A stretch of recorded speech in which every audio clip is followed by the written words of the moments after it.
Hello and welcome everybody, and thank you guys for joining me once again. My name is Wilky and I'm back with some more Kritika Online PvE. I'm currently on my Berserker and he's level 47, so I'm gonna be there soon for the Awakening quest.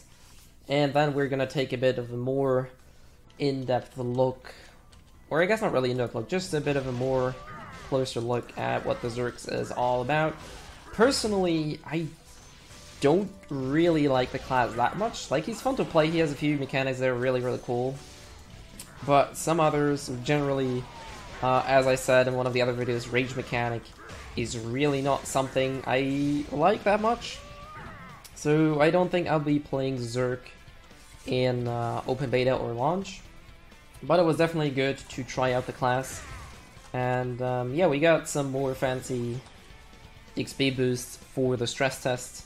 So that's always a plus, which I guess it'll help me level up the other characters quite easily. So far, Doomblade still is my personal favorite. Really, there's nothing that came close to how Doomblade felt for me. So as far as gameplay goes right now, I'm most likely going to be playing Doomblade. The Cat's Paw is really cool though. I really like how she plays out, but it's still, like, Doomblade just felt really good. It was like, you know, sometimes in games you pick a class and it just feels right. It just feels like you wanted to play and wanted to feel, and that's really, I really got that feeling for Doomblade. So it's most likely going to be my main. Other than that, I still have to play the Reaper. I'm probably not gonna go Valkyrie because I learned that Valkyrie uses stances, and I really don't like stances at all. So, probably not gonna roll Valkyrie, but instead the Vamp, or Blood Fairy, which is called in other versions. So we're gonna see about that. And other than that, I think those are all really the classes that I wanted to test. As I said, the Wolf Guardian, well, I'm not much of a fan of summons. Maybe the Assassin, maybe in open beta I'll play Assassin. Other not Cat's Paw. And as far as the fighters go, as I said, it's gonna be Doomblade for sure. And once we get the new classes, I think the first new one we're gonna get is the Eclair. I think that's the female one with the spirit swords and things like that. Not too interested in that class really. What I am interested though is the, well, monk class, I guess.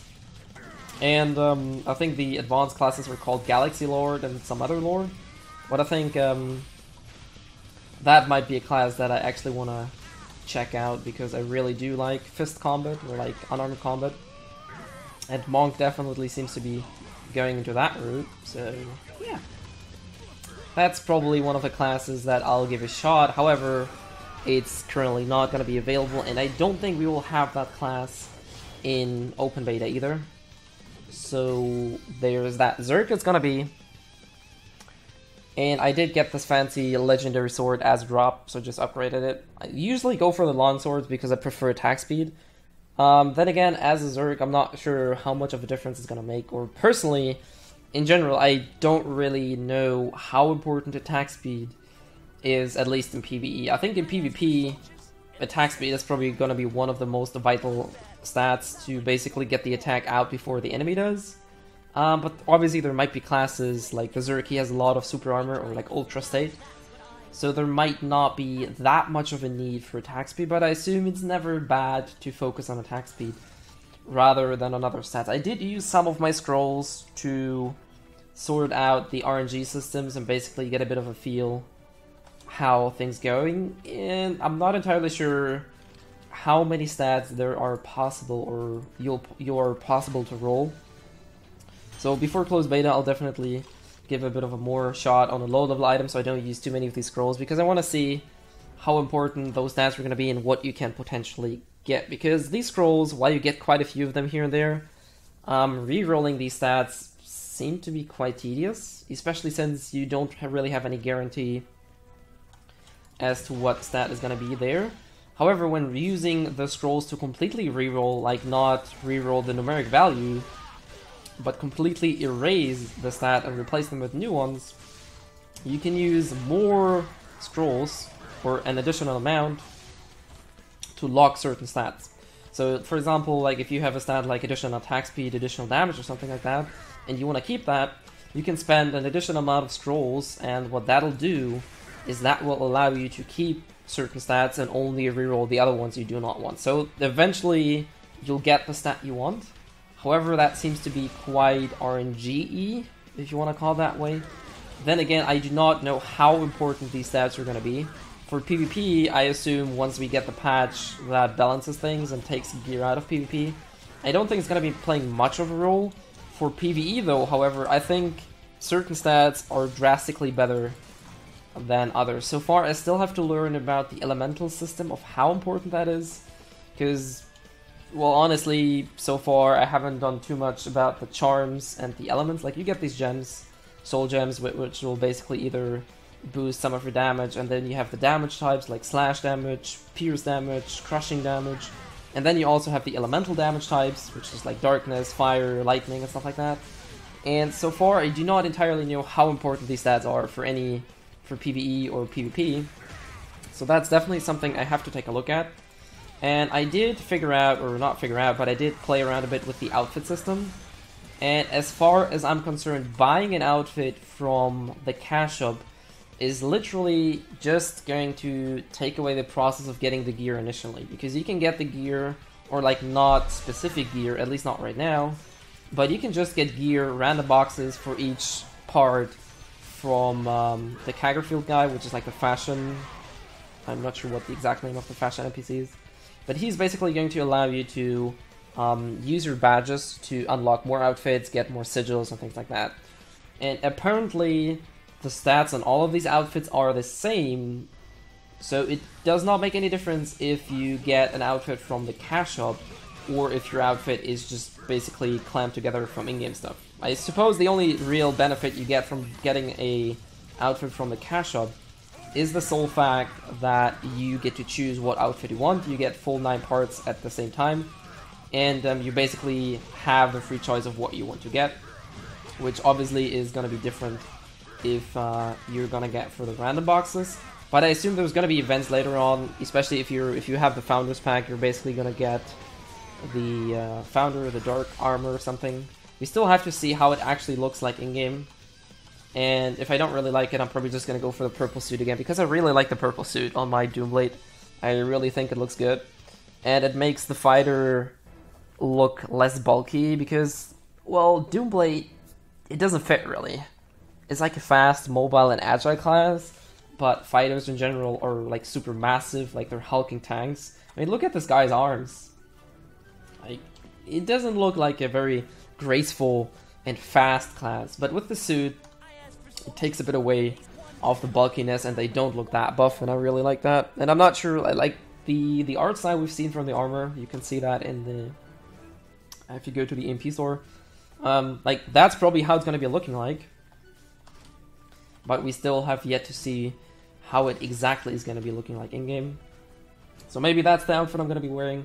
Maybe not. Maybe I'm just going to revamp it and get badges out of it. Though that seems kind of a waste. I'm not sure yet. Definitely going to use that. The only thing that kind of bothers me is that these outfits are bound. So you can't even switch them to different characters. It's not that you cannot sell them or something. But you simply cannot swap them to a different character. So that's a bit of a shame. So whenever you use an outfit on one of your characters, it's basically locked within that character, especially once you start upgrading it and things like that. It kinda is a bit sad. But then again, it just drives the purpose further that you're probably not supposed to play as many alt characters, but you should rather focus on one main, and maybe use alt for the daily entries or things like that. But at least that's the information that I was able to gather so far. As you can see, 2 more levels to go until the Awakening. I'm not going to record the whole progress, I'm just going to get back to you guys once I'm level 50. And then we're going to go back to the cat spa, and afterwards I'm basically going to hop onto my Reaper. And with the remaining days, I'm not sure if I'm going to be taking a look at PvP. I'm probably going to go for 1 or 2 more matches with my Doomblade, because right now, I said that in one of the other videos, PvP balance is well, a bit of an issue because of the fact that we use a weird I guess, season patch mix-up of a lot of things. So we don't actually have like one, like we're not in season 1, but we're not in season 2 either. So we're like in between. So that makes PvP a bit of a strange experience. It's still fun, but gear, for example, does play a role in PvP right now. That's going to be a major concern for a lot of people, because that will basically mean, I mean, sure, you can still outplay your opponent, and there's still scaling involved, but generally, it's a bit strange on how the scalings currently work. So I'm not too, how should I put that? I'm not too enthusiastic to meddle around with PvP yet, especially since PvE seems to be playing an important role right now.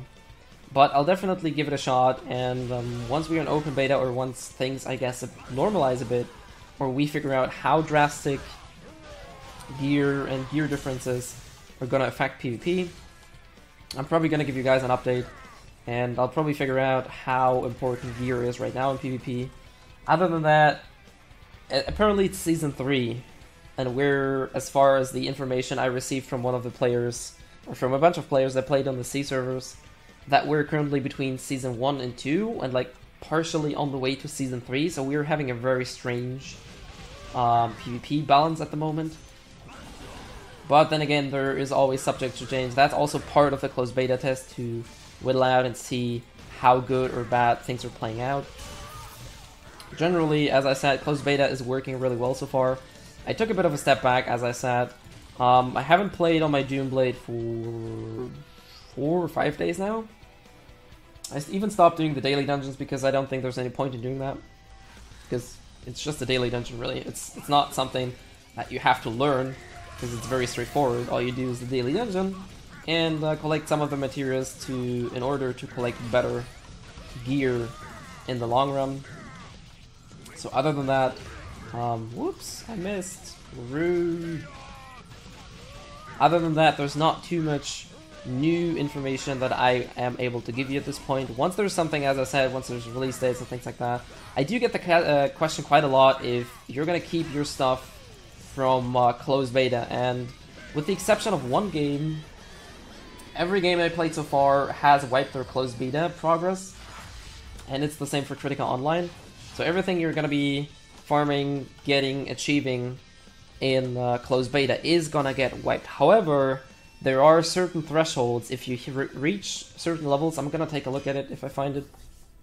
If you reach certain levels, then you will unlock rewards that will be handed to you once open beta launches. I think it's in the event tab, if I'm not too mistaken. Yeah, do your level best rewards. No, do your level best for rewards, whatever. Starting at level 15, you'll earn rewards every 5 levels, blah blah blah blah blah. These rewards will help you in closed beta, and special rewards at level 15, 60, and 65 will transfer back to open beta. So what you get at level 15 is Horns of Victory. I assume those are something like that. It's probably going to be looking different, but it's probably going to be a fashion outfit. Then at level 60, you get the CBT title Pioneer and Flare of the First emblem, which is really, really cool. And at level 65, you get a Dimensional Library weapon skin. So this is probably going to go to that slot, which is going to change the appearance of your weapon. And nope, as far as title and emblem goes, I'm not sure if I can actually look for the title. Pioneer, maybe it's not in-game yet, but emblems, Flare of the First, basically grants you 50 attack, 10 crit damage, and 200 HP. It's not that much, but it's still a nice bonus to have nonetheless. So I think those are really cool rewards. And to be honest, like hitting 65 in the closed beta, which is like almost 3 weeks, I took about 4 days of not too actively playing. I think in those 4 days I maybe dumped, well, it was around 12 to 14 hours that I actively played on my Doomblade. So if you divide that across 4 days, that amounts to 3 to 4 hours per day, which surely isn't casual, but it's not that no-lifey either. So if you're still thinking about the game, the closed beta is running until the 13th of June. So you have around about 8-ish days or so. And if you really put some effort into, you can still hit 65 relatively quickly. Anyways, thank you guys for sticking around. This is some Berserker gameplay. As I said, I'll get back to you once my Zerk is level 50 with the Awakening. Other than that, thank you guys for sticking around, and as always, see you guys next time.